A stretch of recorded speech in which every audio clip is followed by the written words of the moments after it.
This lesson is about the Mixolydian scale. We explore the very characteristics of the scale. Then we make a thrilling Mixolydian left-hand chord to be used when playing a Mixolydian solo with the right hand. We will discuss the concept avoid note, and we find out that this so-called avoid note is not so dangerous after all. Furthermore, we will discover an easy way to alter and transform the Mixolydian scale into another thrilling jazz scale. This is a new jazz lesson, by the way, and my name is Oliver Prehn. Mixolydian scale is located on the 5th degree of the major scale. So, what does that mean? It means that if we, for example, have the C major scale,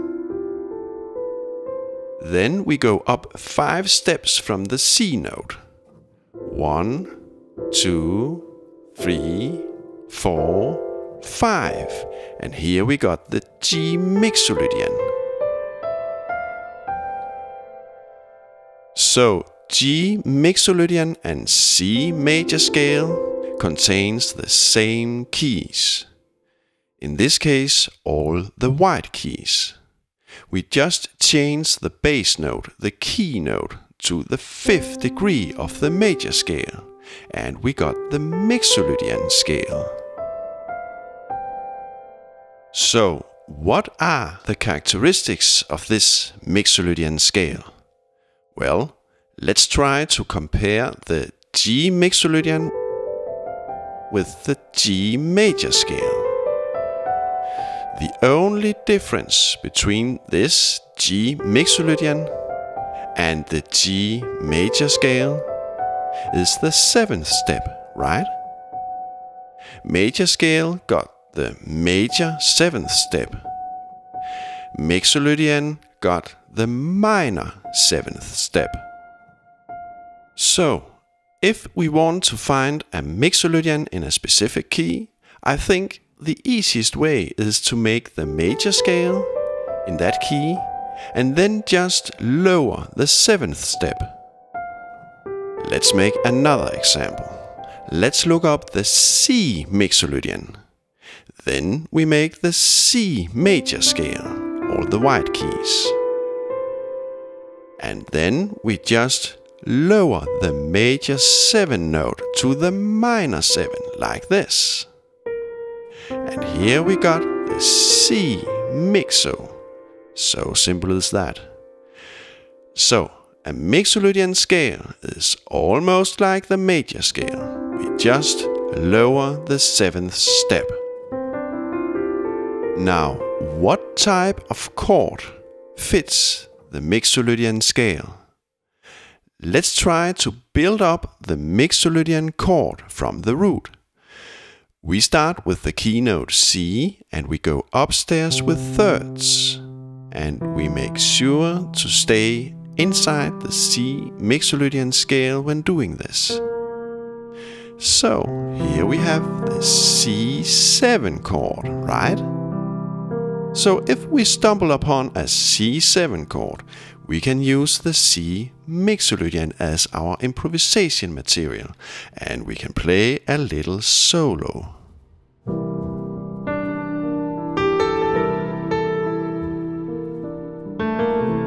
For now, we just have a simple Mixolydian C7 chord in the left hand, and we play C Mixolydian keys in the right hand.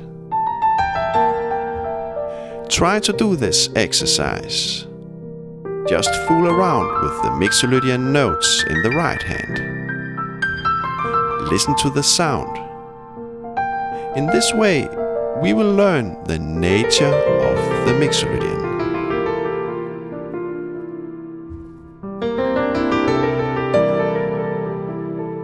And playing around like this is really fun. We can do that for hours, right? Okay, but we have to move on, so we will practice this later on. Now, let's extend the C7 chord further up the register. So we just keep on making thirds on top of our C7 chord. And we make sure that we only use C Mixolydian notes. With this huge expanded chord, we actually hit all the notes of the C Mixolydian scale. If we go up another third, we just hit the key note and we can start all over again, building up the same chord from the root. So, with this A note, we have reached the very last extension of the Mixolydian chord. So, what expanded chord do we have in our hands? Well, here we have the C7. Then we add the 9th, the 11th, and the 13th extension. So this huge chord is a C, 7, 9, 11, 13 chord. In short, we call this chord C13. It would be nice to be able to play this huge C13 chord in the left hand only. Then our right hand will be free to improvise a solo. So let's try to assemble this huge chord into a nice sounding one-hand chord. So we have to leave out some notes. Now, this 11th step in the chord can be problematic in some situations because it clashes against the major third note. Some call this note an avoid note. I really don't like that name because it all depends on the situation, if we want to make a clash or not. I will explain more about the avoid note later on, but for now we will avoid this clash inside our chord. So we leave out the 11th step. Often when playing jazz chords, we also leave out the 5th step. Not because it makes any dissonant clashes. Actually, it is the opposite. This perfect 5th is just very clean, too predictable, too boring, frankly speaking. It doesn't give us any color to the chord sound. But again, it all depends on what kind of sound we want. We can make lovely music with 5ths only, but in our context, we decide to leave out the 5th. Okay, let's imagine that we have a bass player that plays the key note. Then we don't have to double that key note in our chord, right? So we can leave out the key note as well. So what do we have left? We have a thinned out C13 chord containing all the notes we like for our jazz voicing. The major third, the minor 7th, the 9th, and the 13th step. Now we just move the 13th step down with an octave. And we have assembled a very nice 4-note chord that can be played with only one hand. And the bass player hits the key note. And the chord sounds really nice, right? Now our right hand is free to play other stuff. So let's improvise some C Mixolydian notes. So the bass player is playing the key note. In our left hand we have the Mixolydian 13 chord, and in the right hand we use Mixolydian notes to make a solo. Sometimes I decorate the Mixolydian scale with a blue note. In this case I occasionally hit or slide the E flat note, the minor third. In this way we add some blues sound into our improvisation, and I like that. We can thin out the left hand chord in different levels. We can play only the third and the seventh step. These two notes, besides the key note in the bass of course, are the most important notes of the chord. With these two chord notes, we recognize that the chord is a major chord because of the major third step, and we recognize that the chord has a dominant flavor because of the minor seventh step.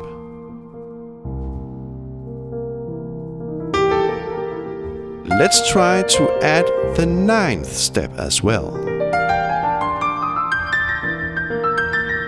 This three-note chord structure is also very much used when playing 7 chords in jazz.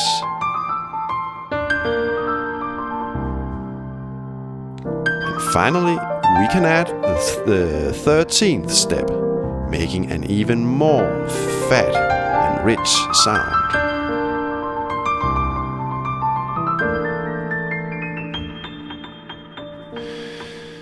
Okay, very soon we will discuss the so-called avoid note that haunts the Mixolydian scale. Well, when somebody tells me not to play a note, what do you think I will do? I will of course play that note repeatedly. I simply cannot help it. So very soon I will demonstrate that the avoid note is a really great note that should not always be avoided. So that will be fun.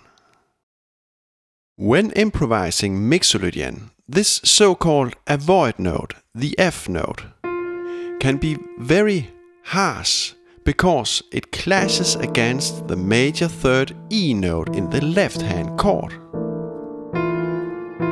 As you may have found out, I don't like the name avoid note because we do not necessarily avoid a harsh dissonant sound. I think jazz artists should be open-minded. Anything is possible. Nothing is forbidden. Nothing is to be avoided, generally speaking. Instead, we should be aware. We should be aware that this note makes a dissonant harsh clash with the major third E note. But for that reason, we should not necessarily avoid the note. It is two completely different things, aware and avoid. My point is that we should be free to decide whether or not to make a harsh clash. Now, let's play a solo, and we will deliberately play the so-called avoid note. It is all about showing our audience that we play this avoid note totally on purpose. If we have a strong self-confidence in this note, our audience will believe in us and they will somehow approve this avoid note. So now this avoid note works great, I think. Maybe we learn something different in the music school, but we don't care. We make our own laws. We make our own sound. We make our own music. We are open-minded. Think about Monk. He didn't care about the avoid notes. Actually, I think he seeked all the avoid notes deliberately, played them extra hard, repeatedly. He probably did that to provoke the established music intellectuals and to push the jazz music in new directions. Now, let's resolve this harsh dominant clashing sound to the tonic F major chord. Well, I admit, It is also very nice to be released from this clashing sound. Okay, very soon we will discover another thrilling scale that is very closely related to the Mixolydian scale. This scale we can also use when improvising on the dominant 13 chord. It is a scale that actually avoids the avoid note, and it has a really nice jazzy sound. Well, there are of course also many situations where we want to avoid this dissonant clash between the third and the fourth in the Mixolydian scale. So, what to do in these cases? Well, the obvious choice is of course to avoid the avoid note.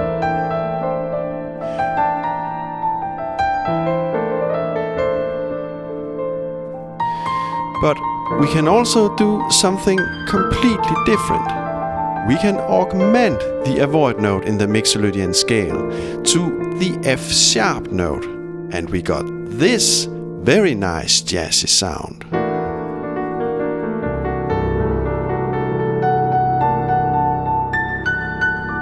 I really like this bright, non-clashing sound that can be played on our C13 left-hand chord.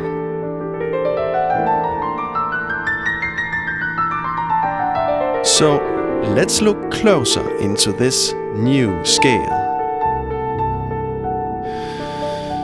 Okay, here we have the Mixolydian scale. And then we augment the fourth step, right? This augmented fourth step does not have the same harsh clashing sound when played together with the major third step, right? So, what scale is this? Or, let me ask differently, what scale is like the Mixolydian, but with an augmented fourth step? Well, we can name this scale Mixolydian Sharp 4. Another name is Lydian Dominant Scale, because the scale is like the Lydian scale, but with a dominant minor 7th step. This Lydian Dominant Scale is one of the melodic minor modes. In another lesson we learn a lot more about these fantastic melodic minor modes. I will paste a link in the description below. Now listen to the difference between the two scales.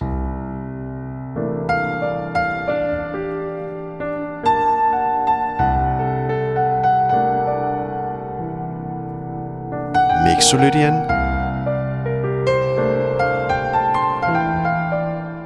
Lydian Dominant.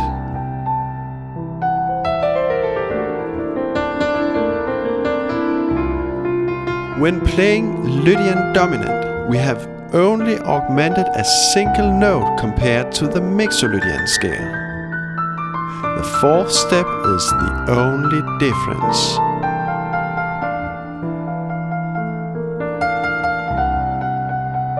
But anyway, the sound of the two scales is very different. Try this out. Play around with the two scales and feel the difference.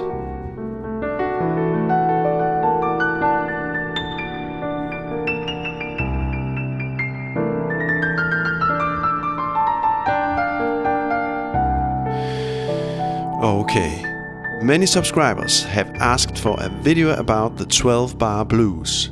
So in the next video we will play a simple jazzy blues using the Mixolydian scale. And I will show you some easy and very useful tricks to make a thrilling bluesy Mixolydian sound. So this lesson was a theoretical introduction to Mixolydian. The next lesson will be much more practical. Well, that's it from now. Feel free to support my work with $1 or $2 on Patreon or PayPal. I'm very grateful for even the smallest amounts. With donations, I can cut down the hours at my regular daytime work and make even more new jazz lessons here on YouTube. But important, don't feel obligated to donate anything. I like my music and teaching stuff to be freely available. Just by watching my lessons and maybe give me a like, you give me all the support I need. The best and warm regards from Oliver Prehn.